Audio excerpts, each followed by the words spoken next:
Well, good afternoon, everyone. This is the Concern Forum, and of course, I'm your host, Bob Gumbs. Today, I've been blessed. I have the eminent author, educator, Mr. David Strachan here, and we're going to discuss a few things that I think will be of great interest to the family out there. First of all, just let me say quickly, I'm keeping an eye on the primary, the Democratic primary and the Republican primary, and I've made no secret of the fact that I'm a supporter of Senator Bernie Sanders. And as a matter of fact, a good part of the conversation that I'm going to have with the noted author here will encompass some of the things that Bernie has been trying to get across to the American public.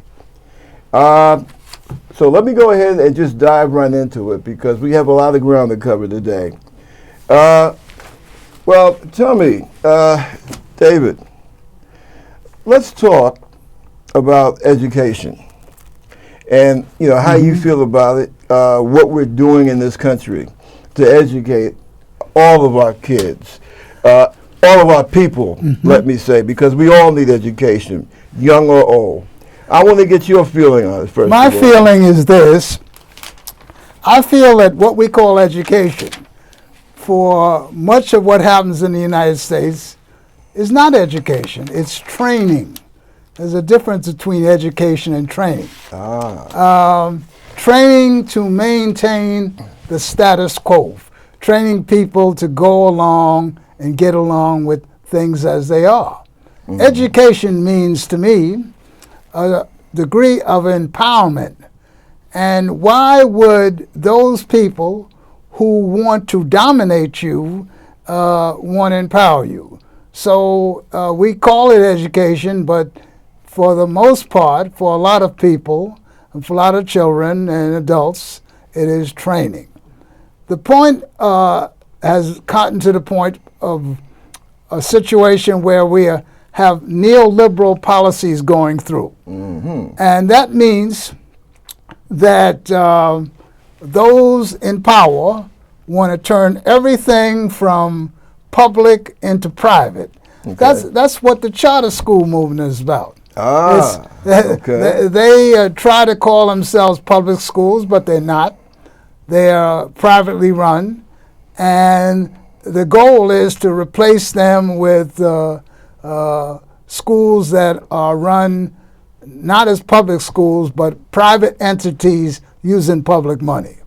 Okay. Now, this is very important because of the situation we have. That means that they have to destroy teachers. That's being done. Teachers are losing their union representation. The unions are falling apart. The conditions of teachers are getting worse and worse. And there's a whole project going on of scapegoating teachers. Why do you think that is? Well, when you want to destroy someone, you have to demonize him first. That's, what you do in warfare. You demonize your enemy. So the teachers in the way. They have too much benefits and too many benefits. They have things that the ruling people want to get rid of. They want to do everything they can to make teaching a temporary job. For example, they started at the tertiary level. The tertiary level is a third level college. Right. So you have colleges that exist where practically every person instructing in that college is adjunct or temporary worker. And they just teach that course or one or two courses or whatever. So in most of the colleges, from what I understand, most of the instructional staff are adjuncts. If they can get away with that, they love it because, you don't have to pay as much for adjunct and you don't have to give any benefits. So we got a serious problem. Now they're going down to the secondary and the primary level. They're demonizing teachers every way they can. They're trying to get rid of public schools and put in charter schools and fill their pockets with all that government money that goes to pay for those charter schools. Let me ask you. Let me interject something. I had State Senator Perkins on the show a few weeks ago, and he, like yourself, is also vehemently opposed to the whole charter school situation. And he told us something that really shocked me. He said that essentially what happened, the whole thing behind charter schools, it was supposed to be an experiment, and it was allowed to get out of their hands because certain people were able to make money out of it. Now, what do you think about that? Well, I think that's pretty accurate. I mean, you may call it an experiment, but that man-eating tiger wants to get in and eat those chickens. You see, the point is that this is nonsense. These people want to take over and turn everything public into private, and that's what is going on. This is neoliberalism. It's going on all over the country. In every aspect of life, if they can turn something from public to private for private profit, that's what they're going to do. Let me ask you this now, for the sake of our viewers. You use the term neoliberal. Yes. Could you clarify what that means? Neoliberal. When you talk about neoliberal, you're talking about people who want things like tax cuts for the rich, turning public into private, and supporting the ruling class and its corporations and whatnot. That's going on not only in this country, but all over the world, all over South America and whatnot. If you can turn public into private, that's a win for you. And we have that all over the United States. My God. Another thing that you hit upon, because I remember your book, Playing the Game. Yeah. Yes. Yeah. That's my book. My latest book, Playing the Game. Yes. I would suggest everybody who gets the opportunity, get that book, because it will literally, like we used to say, it will blow your mind. But you kind of alluded to in your book about something called the classroom to prison pipeline. Could you explain that? Yes.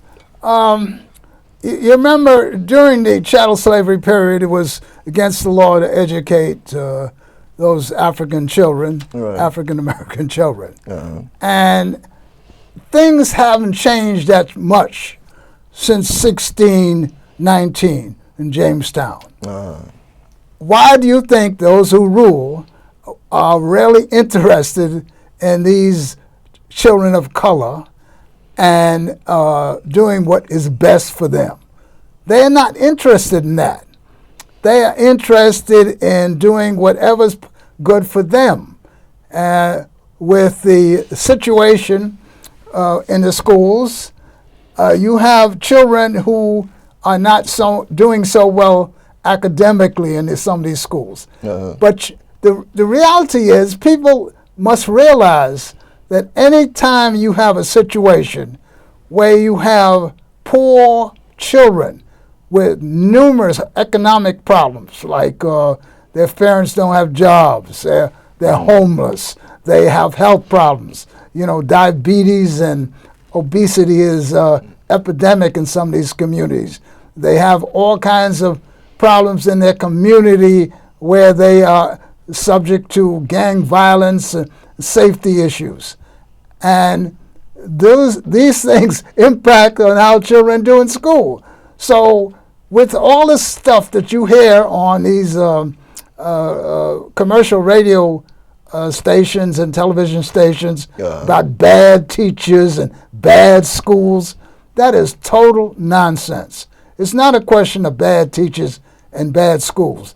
They also are taking these teachers and saying, well, you're a failure because certain children didn't do well on standardized tests. Oh, yes. The standardized you see, that's tests, total nonsense, because there are a variety of reasons why children don't do well on tests. Sometimes it has to do with not studying or not able to study, and all kinds of things. Rich children that have all these advantages socially and economically naturally most of them do pretty well.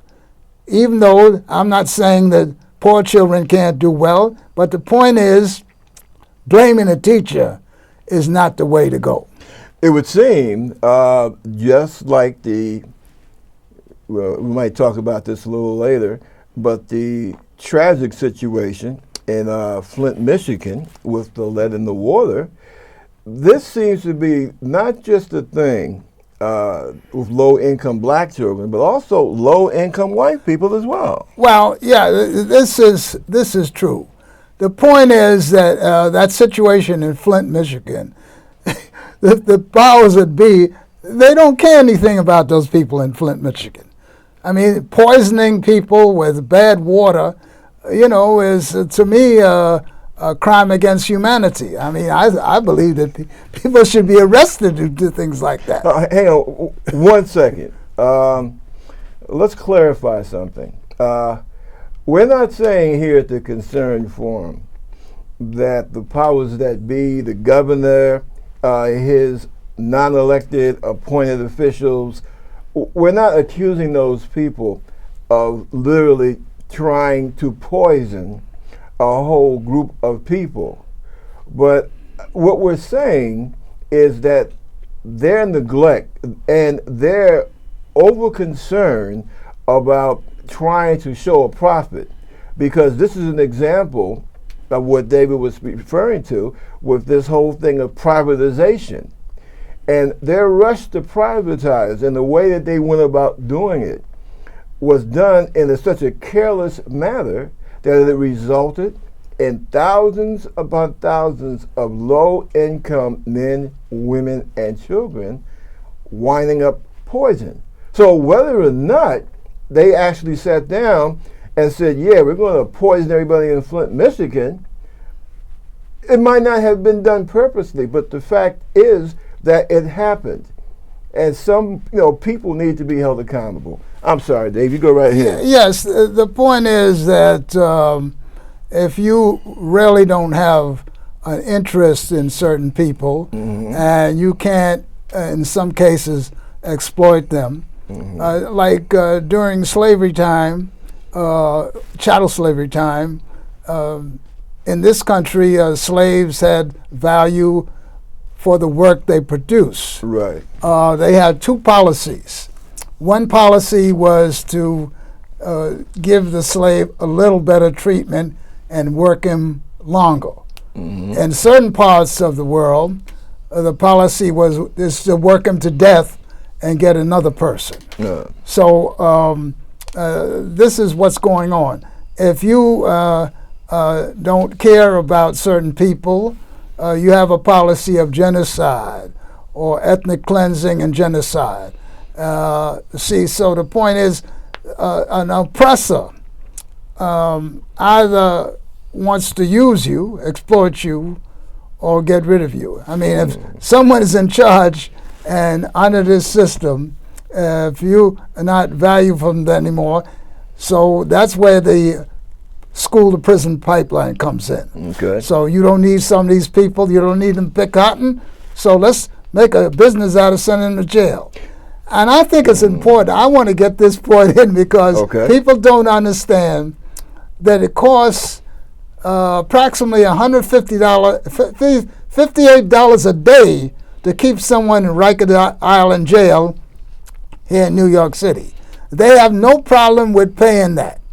They have no problem in paying juvenile state prisons $250,000 per year per prisoner. Wow. And also, that was in the New York Times, and they have no problem with whatever it takes the adult prison, $60,000 or $70,000, somewhere in that neighborhood. So they have no problem with paying for that, but paying for adequate schooling for children and whatnot, they're always, cutting corners. Now the policy is to take big schools and make them in small schools. Like, that's going to solve the problem. All that does is create a situation where you have more overseers slave overseers to oversee the principals and harass them and blame them for everything. Now they got all kinds of strategies to do what they want for private profit. That's what this place is about. Private profit for private people. That's why half the people in this country are poor or near poor, and we say we're the richest country in the world, but who's got the riches? The people at the top, not the average person, not the people that are on the bottom. So you don't think that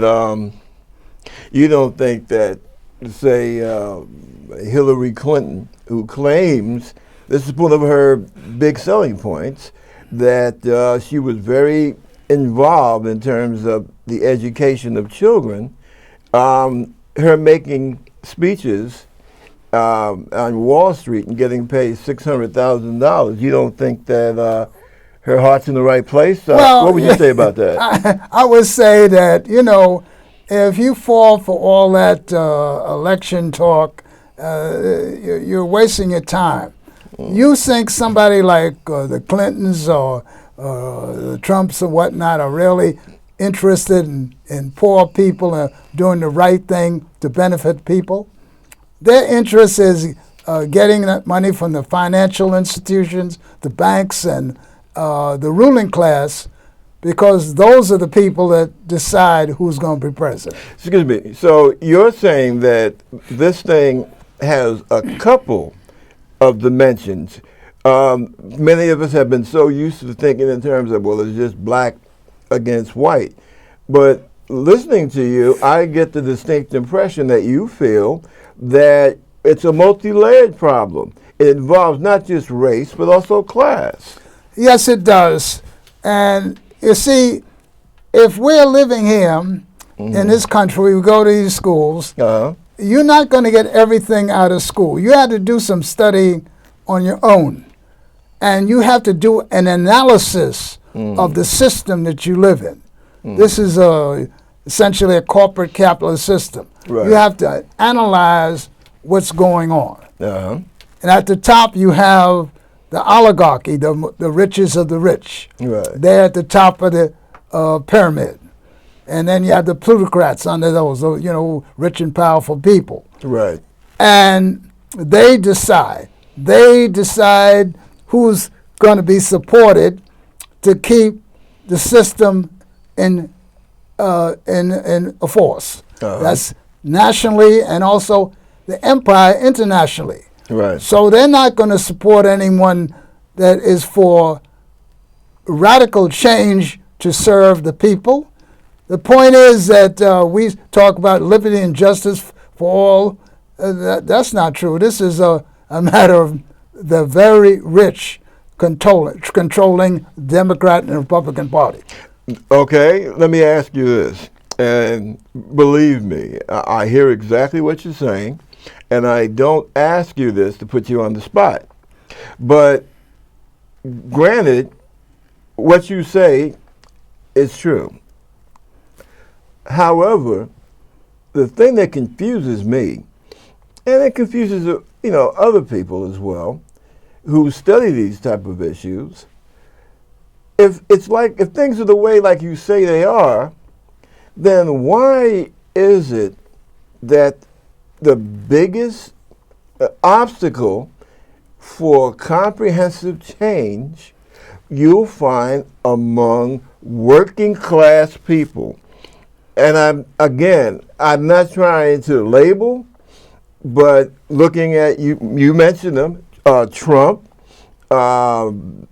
speaking on the Republican side, on the right side, Trump, people like Cruz, people like Rubio. You have all these working class, especially white males, many of whom might have just recently lost their employment, screaming their lungs out, especially for Trump. Why is that? Well, here's the situation you have here. You have one of the most successful corporate capitalist systems in the world here. And this is the reason why you have it. The reason you have this is because in the United States, you have such a great diversity of people. Right. The ruling class found out long ago this is an asset for them. Because when you have all these different types of people, ethnically and by so-called race, which is really phenotype. Phenotype means according to your genetics and your environmental background. You can divide and conquer. That's what they do here. So you have the working class of this group against the other group, the so-called white against the so-called black, and that is the way they control this. Now, you ask why some of these relatively poor European or white people support white Americans, support their worst enemy. Because they don't understand the analysis of this system. They don't understand how this system works.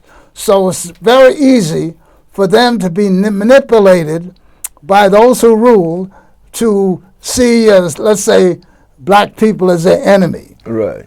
And take sides with their worst enemy, some billionaire who's ripping them off.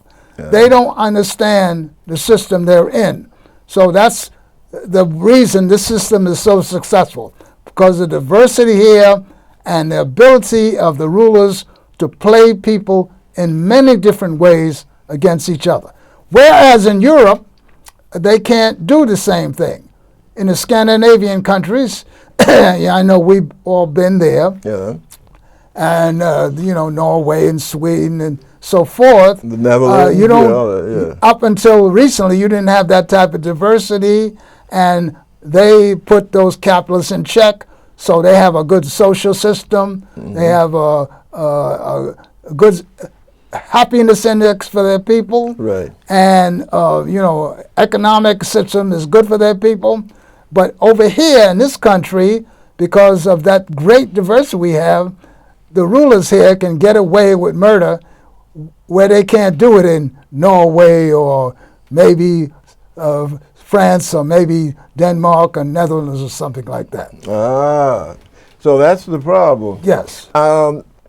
When asking you that, I realized I kind of jumped ahead, but what you were saying really brought me to it, because that is the thing that myself, as a progressive, as a true liberal, and as a registered Democrat, that is one thing that has always, from the first time I went in the service when I was a kid, has always really puzzled me.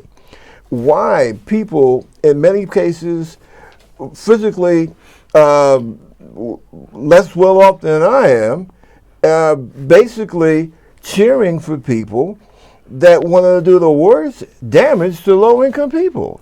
I mean, you see, now, right? You look at this primary thing on the Republican side, and you see Trump flying in there. This guy's flying in there on his jet, Trump, the Trump airplane. And these poor people, these poor, broken, miserable people, cheering for a billionaire like he is God Almighty, coming from the clouds to save them. And he's a New Yorker. He sounds just like you and I do. He's a New Yorker. This is a guy going to places like South Carolina, Mississippi, with his whole New York frame of mind.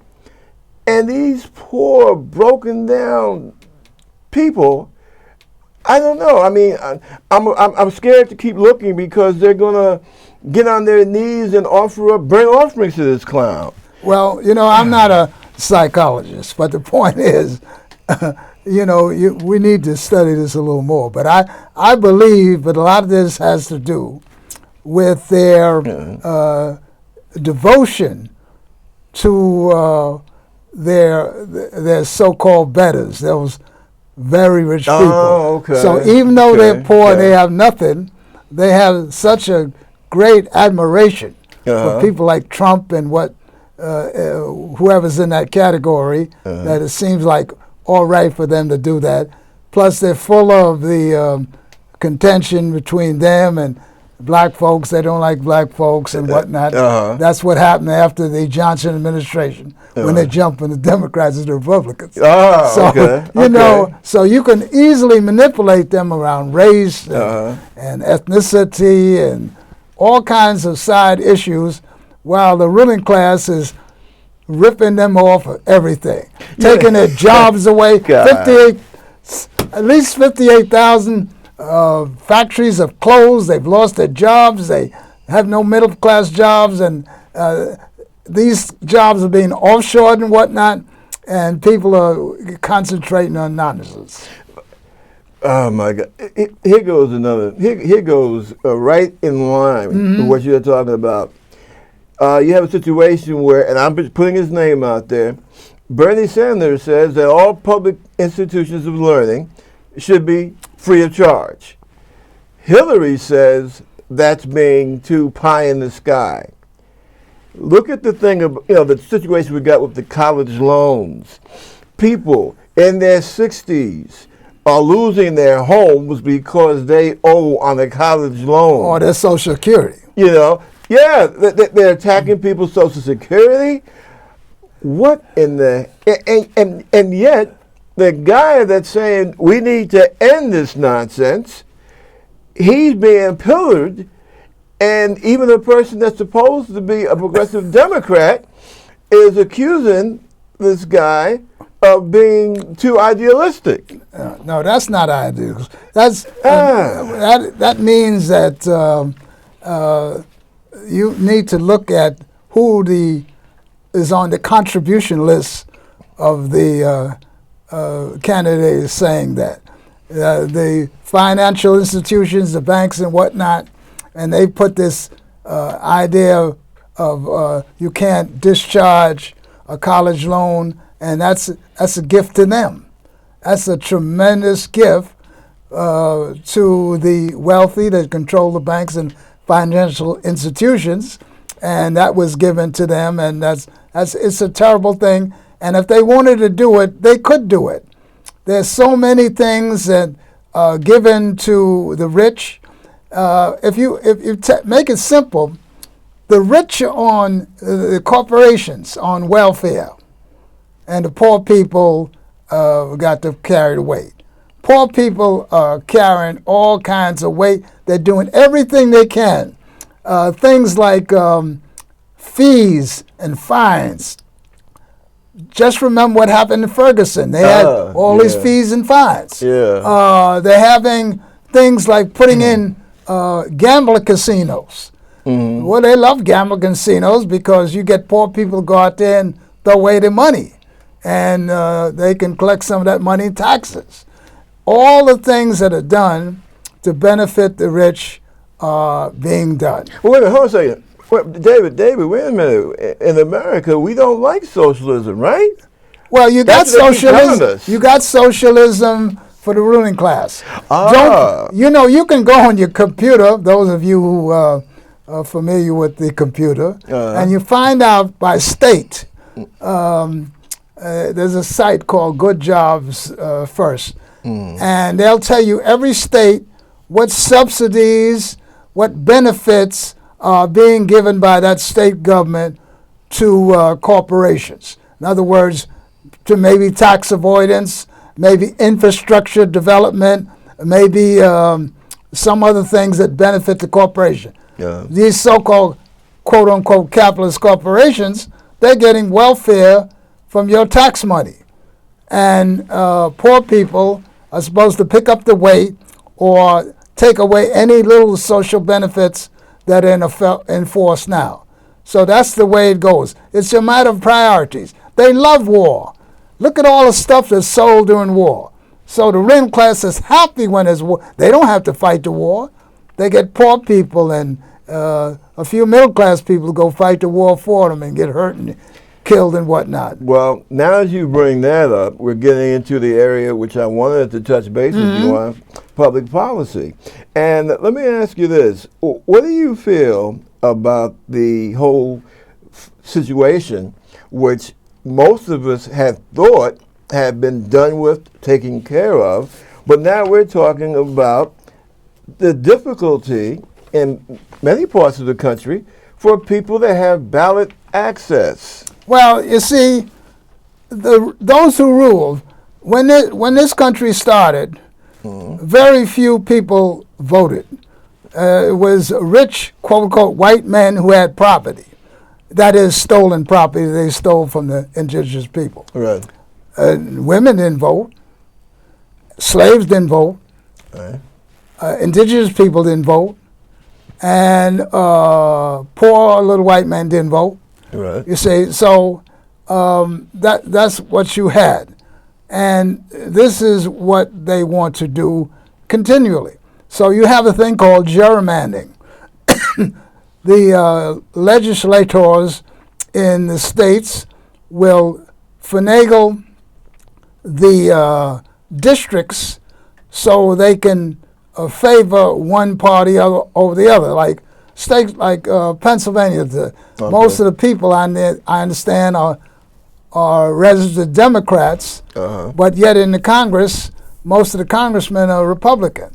So you can manipulate that and take the ballot access away from certain people. The other thing is the voter identification laws. Right. They have these laws all over the place where this is a means to attack poor people and get their ballot access removed or diminished some way by having laws of voter identification. Even though there's no reason to have laws like that, that's not a big problem, voter identification. And that's the type of thing that's done. Okay. And plus the third one is the felony disenfranchisement laws. In other words, just putting people on a list and saying you're a felon, like was done with the Bush election, the first Bush election, Bush 43. They put people on the list, and these people weren't felons. And why shouldn't everybody be allowed to vote?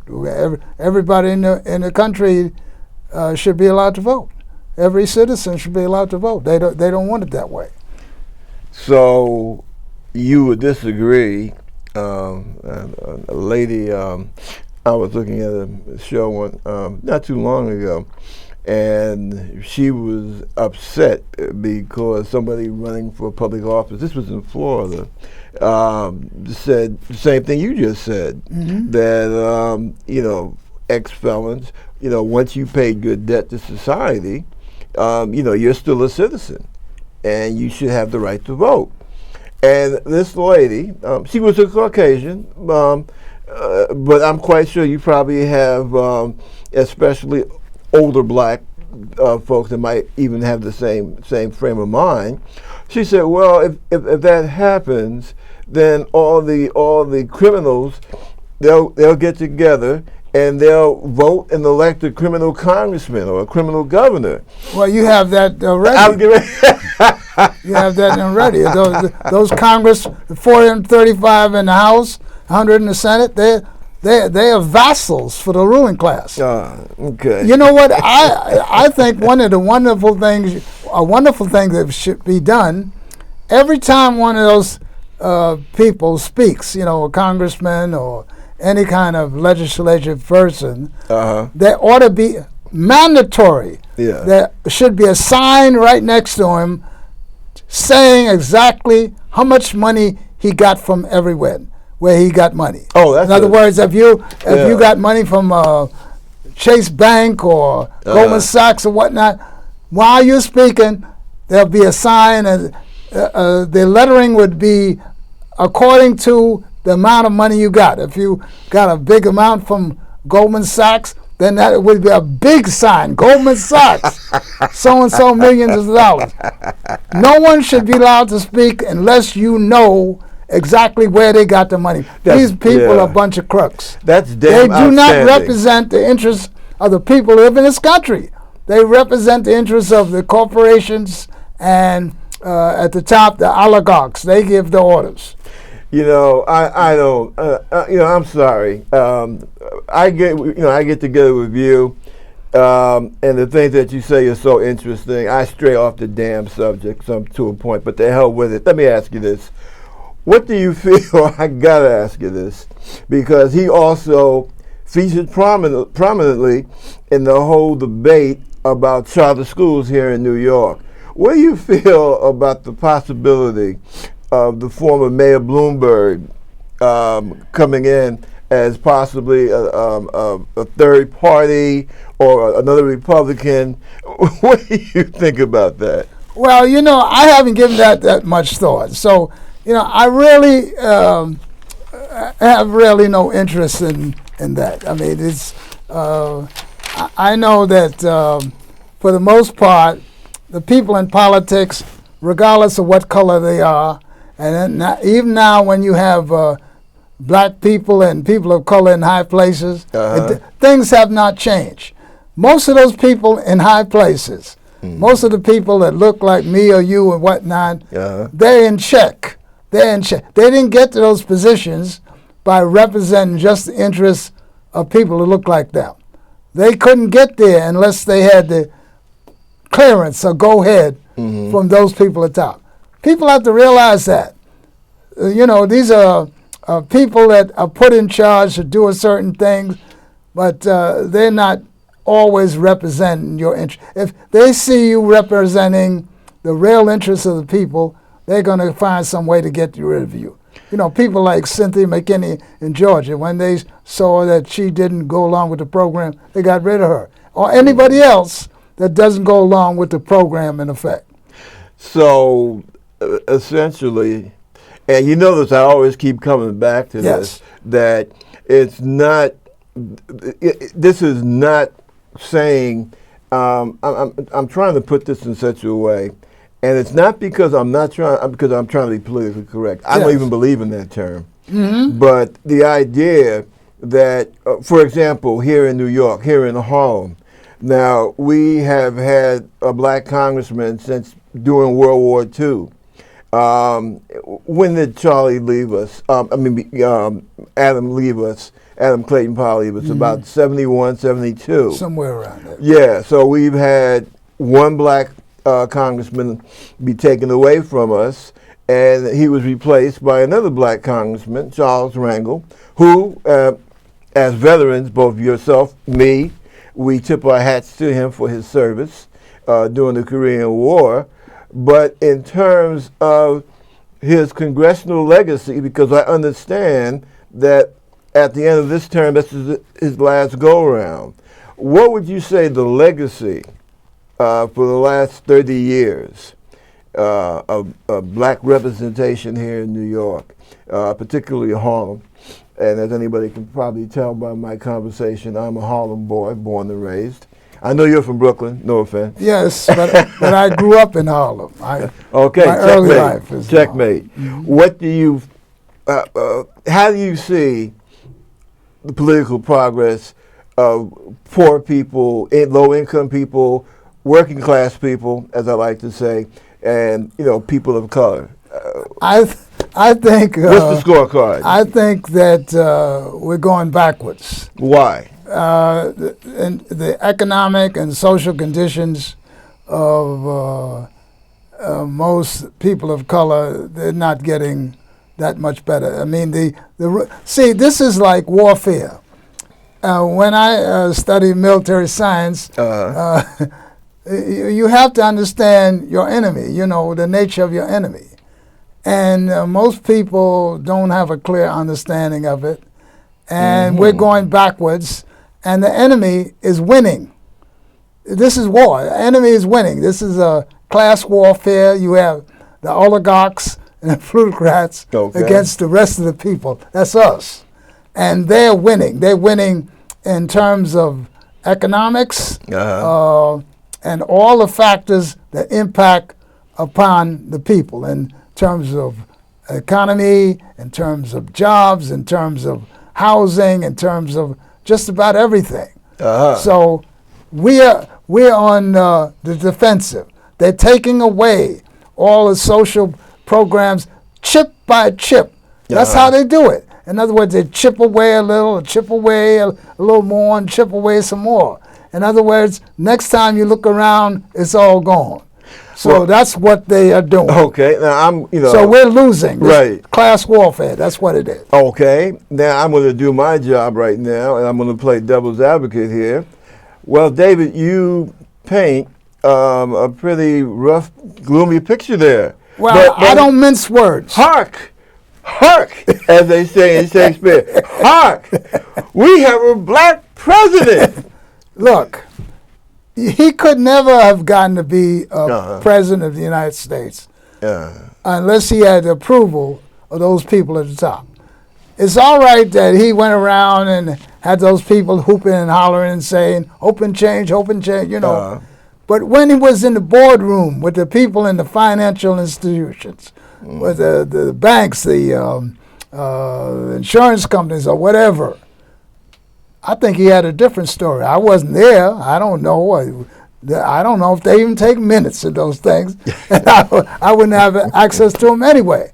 But the point is, they didn't put him in there to change imperialism. They didn't put him in there to make it better for everybody.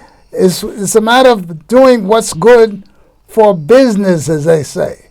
And that doesn't include doing any kind of revolutionary thing for the rest of us. And don't forget, this is an empire. This man, I understand every week he has his intelligent people come in and he decides who he's going to kill that week. Yeah, That's what I've heard. Yeah. And then, you see, so he's doing the things that benefit those who really rule. Some of those things are very bad, like attacking Libya and murdering, having Colonel Gaddafi killed and whatnot. See, Libya was a very successful country under Colonel Gaddafi. Yeah. So, but they demonize him. They talk about, all these people talk about a dictator and whatnot. Yeah. And you got nothing but dictators over there in Saudi Arabia and all those Arab Emirates right. and whatnot. That's right.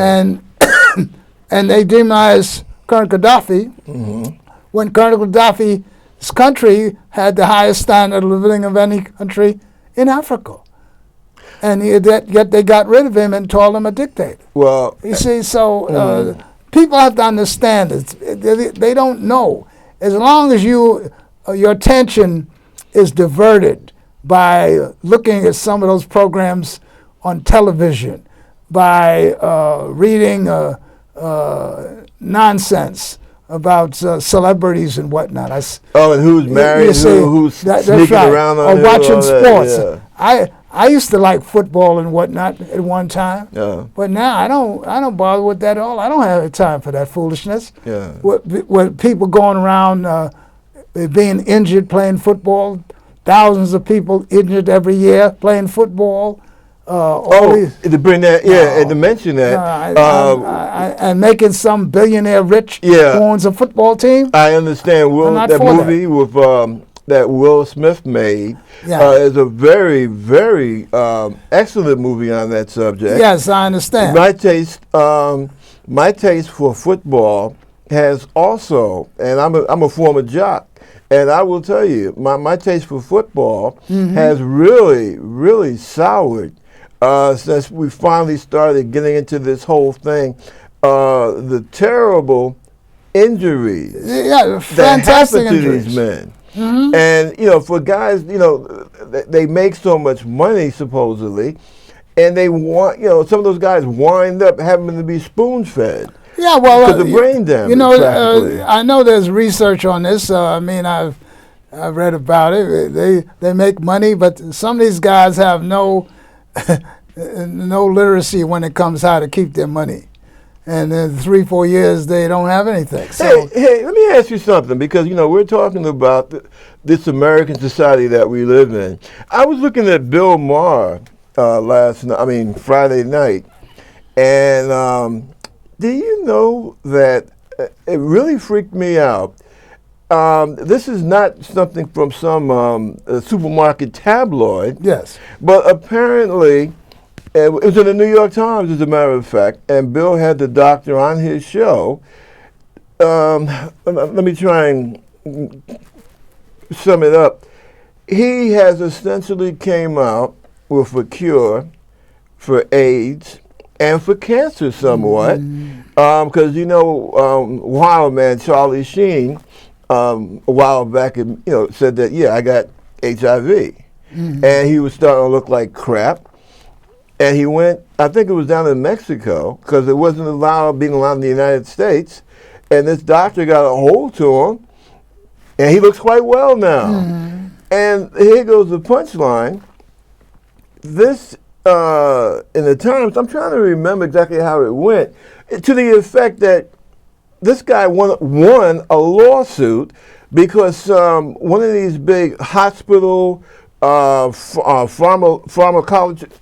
pharmacy corporations had actually gotten together to conspire to keep the thing that this guy had invented away from the public. And it was a case of the pharmacological, I know I'm mispronouncing it, but the people that make the medicine conspiring to keep something good away from the masses of the people. And it's a true story, because the guy won his case in the federal court. And I'm like, what the hell is going on? Are they trying to keep us dying? Trying to keep us sick? Well, the point is this.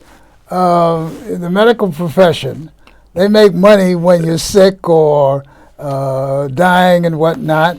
You can, treat people with cancer, with radiation. Yeah, this guy has to chemotherapy, you don't have to do all and that. surgery. Yeah. But very little is done in terms of prevention. You see, like that's true. Yeah. People have things like strokes and heart attacks. Uh-huh. But most of these, I believe, very little is done in terms of informing what people should have done to prevent having these things. So there's no paycheck for prevention, and the paycheck is for treatment, and that's a big paycheck. So people have to get to the point where they understand the nature of the system. Some people might have you, medical people might have you taking pharmaceutical products that you don't need. You see, so the point is that prevention is nearly totally ignored. Okay. And that's what we need, more prevention. Okay. And if you go to one of these hospitals in certain neighborhoods and you see so many people, so many sick people, a lot of it has to do with lifestyle.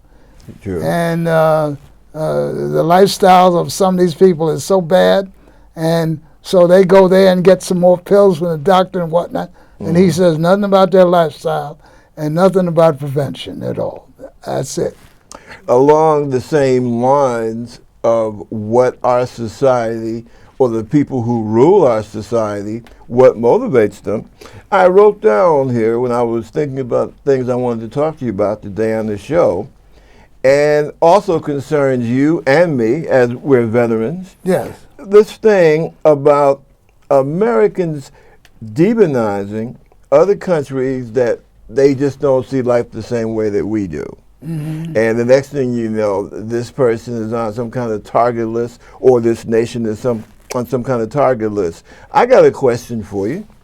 Now, everybody admits that going into Iraq the way we did under Bush Jr. was going to go down as being the greatest military blunder of the United States, definitely in this 21st century. Okay, so that's something that Bush Jr. can be proud of. Not many people can claim the distinction of doing the greatest military blunder in our history, at least for this century. But if that be the case, if we were wrong, and the world knows we were wrong to go in there, two things. How can you run as a candidate for progressive values and change when you voted for going in there in doing this wrong thing, which, by the way, we're not quite sure, maybe 500,000, caused the lives of maybe 500,000 Iraqis. And we're still at about 6,000 Americans, and still counting, cost them their lives. Don't leave out the ones who died when they came back here. Yeah, definitely. That's why I say still counting, right? That's the first thing. The second thing, and as a student of World War II, it really puzzles me.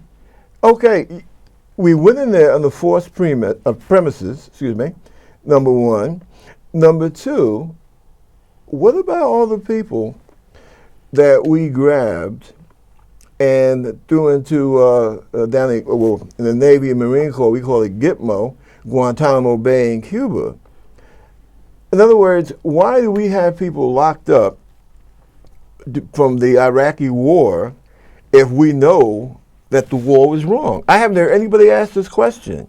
Well, he shot at Americans. Well, yeah, we did an illegal invasion. Yes. You say the war was wrong. Yeah. That's the world says the war was wrong. Yes, but that's from just one perspective. Uh-huh. The other perspective is from the ruling class and the arms industry. They had a field day. Oh, well, yeah. Military contractors, arms industry, they love war. Yeah. Look at all the profit you make, making all this useless armament and whatnot and shipping it over there. So they love the war. They love plenty of war because you can sell more military stuff and get some of that money. The point is, you got to realize that. That doesn't benefit the masses of people who live here. It benefits those people who are involved in those industries. Now, it was wrong to go in Iraq, and it was devastation done over there, millions of people killed, ruined the country and whatnot. Very, in some ways, progressive country for women and whatnot during Saddam Hussein's time. You don't have to love Saddam Hussein, but there were policies in terms of good policies towards some people. And then also going into Afghanistan. You just don't like somebody, you think they're in Afghanistan, you just go over there and invade the country. What right have you got to do that? I mean, could someone do that here? We have people who are criminals who committed crimes in other places, and some of those people we don't send back. Like the man who bombed the Cuban airliner. Oh, yes. He didn't get sent back. The point is that that was wrong from the start. You see, so that's part of imperialism. You just do what you want. If you want to go around and kidnap people, any country in the world, you just do it. You don't have to worry about extrajudicial killing or kidnapping or whatnot. So you can fill up Guantanamo Bay with hundreds of men who haven't done anything. And it's no different than here in the States where a significant number of the people in the prisons haven't done anything. They just got swept up in a sweep or pleaded to something to get a lesser sentence even though they weren't guilty at all. You see, and the jails are full and the prisons are full of people just like that. So that's why it's important, I say, for people to do an analysis of how things work here. Most people aren't able to do that. They just go for the slogans and the rah-rah and all that, and they can't even read the paper without understanding, reading between the lines what the paper's really saying. And we have a lot of people like that. So it's not about education in the schools, it's about training to get people to do what those in charge want them to do.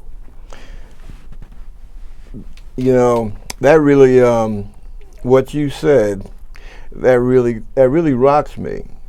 It really does, because it even gets me to thinking, now, what about the people that were shooting at us in Iraq? Okay. Because I'm thinking, if it's my country and you illegally invade me, yes. what am I supposed to do? I don't like. This is something that I see that's really happened over the last 20 years or so. We don't ask questions. Yes.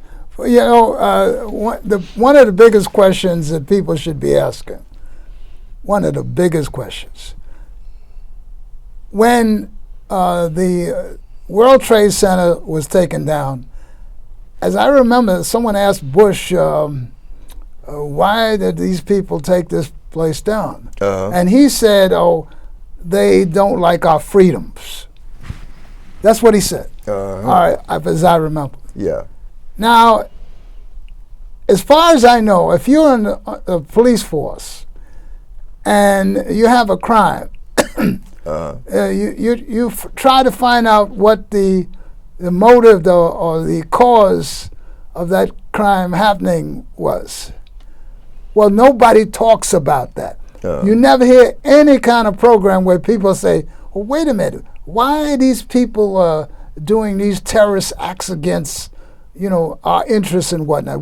What's the reason for that? Yeah. Nobody talks about that whatsoever. In other words, they're just terrorists. They have no reason to be terrorists, and we have no reason for them to be angry at us, and no one talks about it. Let's find out about neocolonialism. Let's find out about the countries where they live, where they're poor, just like some of the people here. Excuse me, for the sake of our viewers, explain neocolonialism. Well, neocolonialism replaced colonial. Colonialism, the colonial powers had direct control over their colonies with their own personnel and their own governors and whatnot.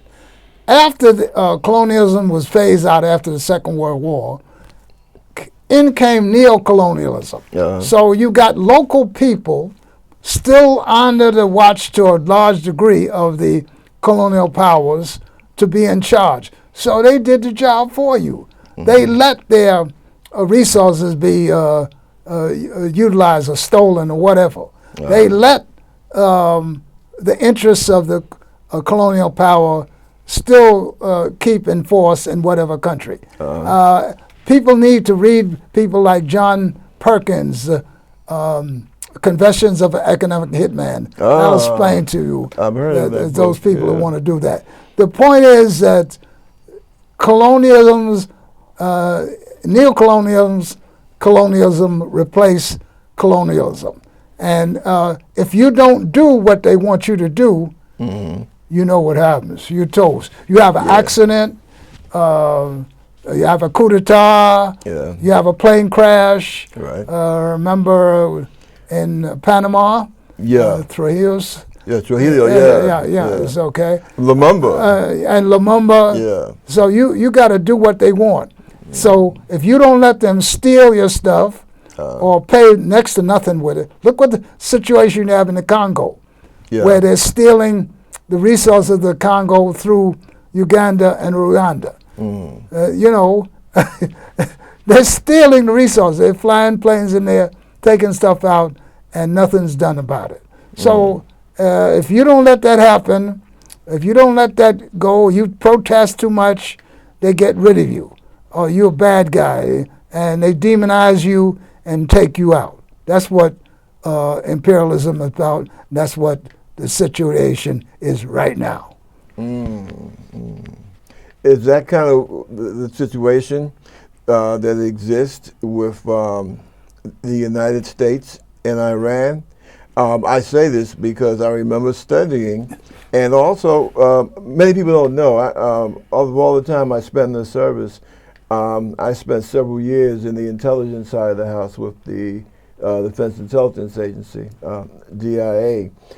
And I remember reading some of the old documents alluding to when we joined with the British ruling class to overthrow the democratically elected Iranian government. Well, they have a reason to be angry with us when you overthrow their government.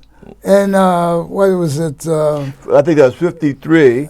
and the president was, what's his name, Mossadegh. Mossadegh, Mohammed Mossadegh. Yeah. All right, so you got plenty of reasons to be angry about that. Correct me if I'm wrong. And then they put in the Shah. Yeah. But Iran. Correct me if I'm wrong, but didn't that whole thing start because Mossadegh said that from now on, the resources, Iran would set the price for their oil? Well, they would use the resources for their own good, and whatever they had to do that, and that made the British angry, and so they got the Americans to step in with the CIA and Kermit Roosevelt, and they overthrew the government of Iran, and that's what happened, and eventually they put in the Shah of Iran, who was the United States buddy.